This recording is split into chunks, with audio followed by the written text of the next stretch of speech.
ኢትዮጵያ ብሔራዊ ጥቅሟን ለማስከበር ሰጥቶ መቀበልን መሰረት ያደረገ መርህ ትከተላለች። ይህ የኢትዮጵያ መርህ ከጎረቤት ሀገራት ጋር በሰላምና በትብብር የመልማት ፍላጎት በይበልጥ አጠናክራ እንድትቀጥል አስቻይ ሁኔታን ፈጥሯል። ሀገሪቱም ከጎረቤት ሀገራት ጋር በጋራ ተጠቃሚነት ላይ የተመሰረተ መርህን ትከተል ሰጥቶ መቀበል ሲሆን የአማራጭ ወደብና የባህር በር ማግኘት ፍላጎትን የህልውና ጉዳዩ በዚህ መልክ የሚቃኝ ነው። በተወካዮች ምክር ቤት ለውጭ ግንኙነትና ሰላም ጉዳዮች ቋሚ ኮሚቴ የቀረበው የውጭ ጉዳይ ሚኒስቴር የ11 ወራት እቅድ አፈጻጸም በታየበት ወቅትም ኢትዮጵያ ብሔራዊ ጥቅሞቿን የምታረጋግጥበትና ከጎረቤት ሀገራት ጋር በመርህና ትብብር ላይ ያላትን ወቅታዊ ሁኔታ ምን ላይ እንደሚገኝም ተመልክቷል። የአማራጭ ወደብ ፍላጎትና የባህር በር አክሰስ ቱ ዘ ሲ የማግኘት ጥያቄ ለሀገራችን የህልውና ጉዳይ መሆኑ ይታወቃል። ስለሆነም ሀገራችን ኢትዮጵያ የባህር በርና የወደብ አማራጭ እንዲኖራት ለማድረግ የዓለም አቀፍ ሕግን ተከትሎ በሰጥቶ መቀበል መርህ መሰረት እየተሰራ ነው። አሁን ያለበት ደረጃ ምንድነው ቢገለጽልን ማለት ነው። ከሶማሌ ጋር ያለንን ግንኙነት በመንመለከትበት ጊዜ ቀደም ባለው በጀት ዓመት ትንሽ የተካረረ የሻከረ ሁኔታ ነበረ። ያንን የሚቀለብስ የዲፕሎማሲ ስራ ለመስራት ተችሏል። የአንካራ ዲክላሬሽን ሁለቱም ሀገራት ተስማምተው ይፋ ተደርጓል።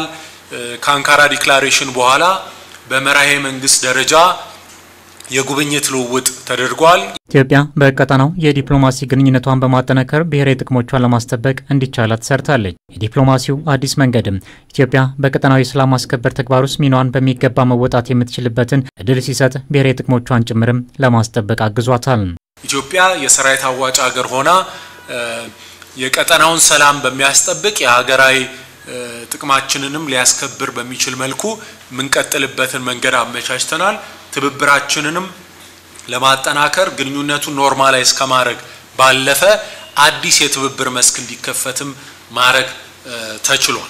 ሶማሊያ ባሻገር ከጅቡቲ፣ ኬንያ፣ ሱዳንና ደቡብ ሱዳን ጋር በንግድ ትስስር ሰላምና ደህንነት እንዲሁም በጋራ የመልማት ፍላጎቶች ላይ ብሔራዊ ጥቅሞቿን በሚያሳድግ መልኩ ተከናውነዋል። ሌላኛው ያለፉት 11 ወራት የዲፕሎማሲው ማዕከል የነበረው የኢኮኖሚ ዲፕሎማሲው ኢንቨስትመንት ለመሳብ ስራዎች ተከናውነውበታል። ብሪክስን ጨምሮ በዓለም አቀፍ መድረክ ተደማጭነትን የጨመረችው ኢትዮጵያ በዚሁ ልክ የዜጎችን መብትና ጥቅም በማስጠበቅ ረገድ ስራዎች ይጠበቁባታል። ይህ የመደመጥ አቅም ዜጋ ዲፕሎማሲውም አቅም መፍጠር ላይ ከቋሚ ኮሚቴው ጥያቄ ቀረበበት ሲሆን በውጭ የሚኖሩ በተለይም በመካከለኛው ምስራቅ በእስራኤል የሚገኙ ኢትዮጵያውያንን ችግር ለመፍታት ትኩረት መስጠትን የጠየቀ ነው። በመካከለኛው ምስራቅ በአስቸጋሪ ሁኔታ ውስጥ ያሉ ዜጎቻችን ቁጥር ቀላል አይደለም።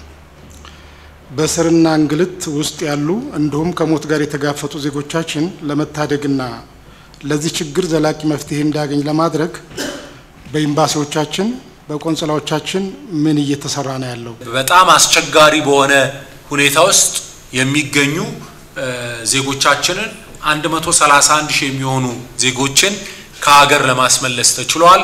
ይሄ ቀደም ብዬ እንደገለጽኩት በሀገር ውስጥ ከሚገኙ የተለያዩ አጋሮች እንዲሁም የውጭም አጋሮች ጋር በቅንጅት የተሰራ ስራ ነው። በውጭ ጉዳይ ሚኒስቴር ብቻ ሳይሆን እንዲሁም 359 የሚሆኑ ዜጎች ያጋጠማቸውን ክርክር ደሞዝና ሌላም የገንዘብ የኢኮኖሚ ጥቅማቸውን ለማስከበር በተደረገ ድጋፍ ከ197 ሚሊዮን ብር በላይ እንዲከፈላቸው እንዲያገኙ ለማድረግ ተችሏል። በበጀት ዓመቱ ፈታኝና ተለዋዋጭ በሆነ ቀጠናዊና ዓለም አቀፋዊ አውዶች የውጭ ግንኙነት ስራዎች ስኬት አስመዝግቤያለሁ ያለው የውጭ ጉዳይ ሚኒስቴር የዲፕሎማሲ ግንኙነቶችን ለማጠናከር የ3 ዓመት ፍኖተ ካርታም አዘጋጅቻለሁ ሲል ለቋሚ ኮሚቴው አስረድቷል። ፈታኝና ተለዋዋጭ በሆነ ቀጠናዊና ዓለም አቀፋዊ ሁኔታ ውስጥ የተገኙ ዲፕሎማሲያዊ ስኬቶች አሉ። ያ እንደተጠበቀ ሆኖ ግን በቀጣይ ከፍተኛ ትኩረት የሚሹ መሻሻል መስተካከል ያለባቸው ስራዎች እንዳሉ ተለይቷል። ቀደም ብዬ እንደገለጽኩት የ3 ዓመት የለውጥ ፍኖተ ካርታ በዝግጅት ላይ ነው ያለነው። በቀጣይ በጀት ዓመቱ ከማለቁ በፊት ተጨማሪ ውይይቶችን በማድረግ ይሄንን ወደ ስራ እናስገባለን። የውጭ ጉዳይ ሚኒስቴርን የ11 ወራት እቅድ አፈጻጸም በመልካም ጎን የተመለከተው የውጭ ግንኙነትና የሰላም ጉዳዮች ቋሚ ኮሚቴ በመርህ ላይ የተመሰረተ የውጭ ግንኙነት ፖሊሲ ማራመድ ተጠናክሮ ሊቀጥል እንደሚገባ ግብረ መልስ ሰጥቷል። የተባበሩት መንግስታትና የአፍሪካ አንድነት መስራች አባላት እንደመሆናችን መጠን የነዚህ ተቋማት መስረቻ ሰነዶች እንዲከበሩ የሀገራት ሉዓላዊነትና